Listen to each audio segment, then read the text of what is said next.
Hi,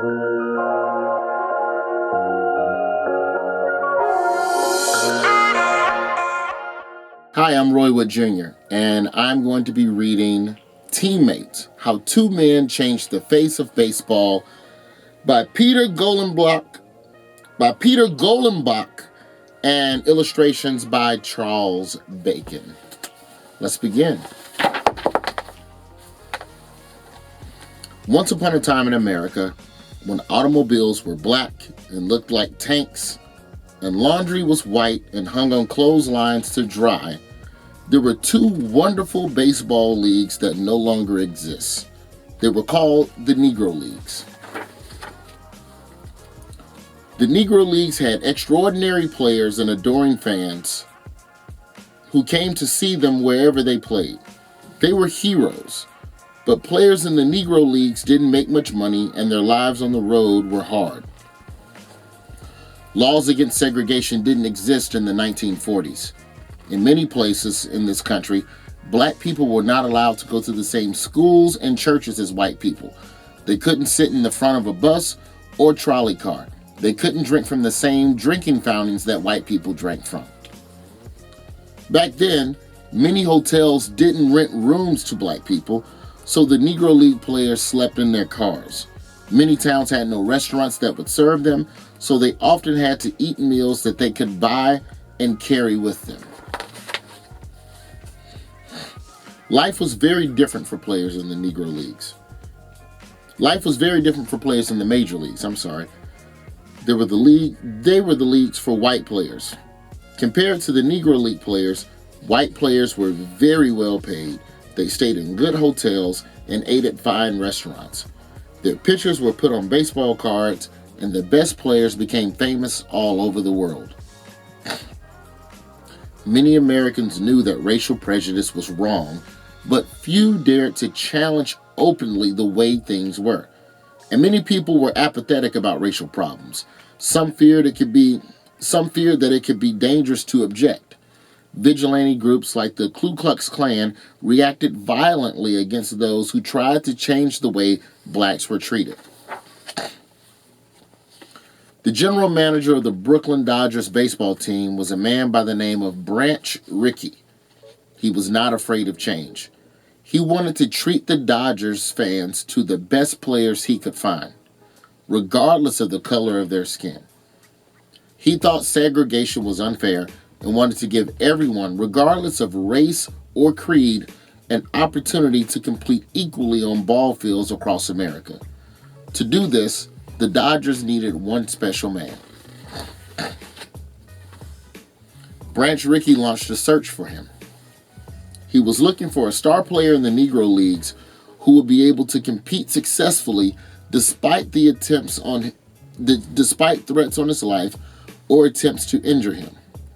He would have to possess the self-control not to fight back when opposing players tried to intimidate or hurt him.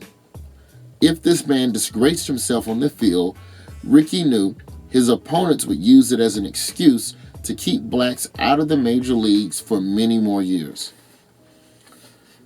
Rickey thought Jackie Robinson might be that man. Jackie rode the train to Brooklyn to meet Mr. Rickey. When Mr. Rickey told him, "I want a man with the courage not to fight back," Jackie Robinson replied, "If you take this gamble, I will do my best to perform." They shook hands.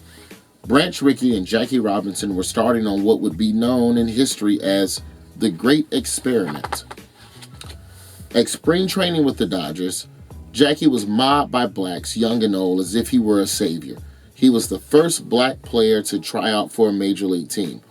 If he succeeded, they knew others would follow.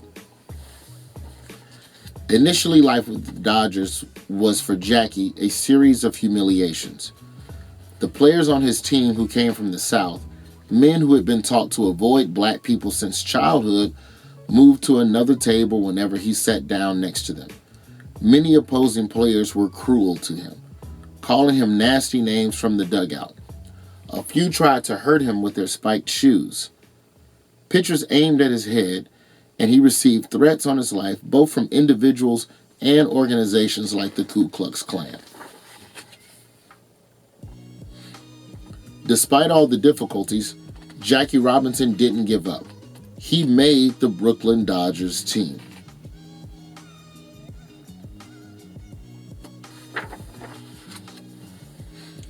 But making the Dodgers was only the beginning. Jackie had to face abuse and hostility throughout the season. From April through September, his worst pain was inside. He often felt very alone.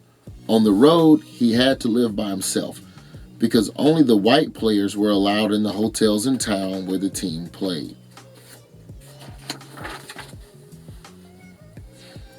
The whole time, Pee Wee Reese, the Dodgers shortstop, was growing up in Louisville, Kentucky. He had rarely seen a black person, unless it was in the back of a bus. Most of his friends and relatives hated the idea of his playing on the same field as a black man. In addition, Pee Wee Reese had more to lose than the other players when Jackie joined the team.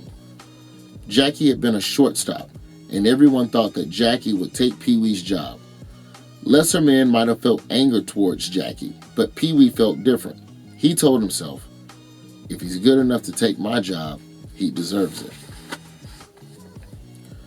When his Southern teammates circulated a petition to throw Jackie off the team and asked him to sign it, Pee Wee responded, I don't care if this man is black, blue, or striped, and refused to sign. He can play and he can help us win, he told the others. That's what counts. Very early in the season, the Dodgers traveled west to Ohio to play the Cincinnati Reds. Cincinnati is near Pee Wee's hometown of Louisville, Kentucky. The Reds played in a small ballpark where the fans sat close to the field. The players could almost feel the breath of the fans on the back of their necks. Many who came that day screamed terrible, hateful things at Jackie when the Dodgers were on the field. More than anything else, Pee Wee Reese believed in doing what was right. When he heard the fans yelling at Jackie, Pee Wee decided to take a stand. With his head high, Pee Wee walked directly from his shortstop position to where Jackie was playing first base. The taunts and shouting of the fans were ringing in Pee Wee's ears. It saddened him because he knew it could have been his friends and neighbors. Pee Wee's legs felt heavy, but he knew what he had to do. As he walked towards Jackie wearing a gray Dodger uniform, he looked into his teammates' bold, pained eyes. The first baseman had done nothing to provoke the hostility except that he sought to be treated as an equal. Jackie was grim with anger. Pee Wee smiled broadly as he reached Jackie. Jackie smiled back. Stopping beside Jackie, Pee Wee put his arm around Jackie's shoulder. An audible gasp rose up from the crowd when they saw what Pee Wee had done. Then there was silence. Outlined on the sea of green grass stood these two great athletes, one black, one white, both wearing the same team uniform. I'm standing by him, Pee Wee Reese said to the world. This man is my teammate. The end.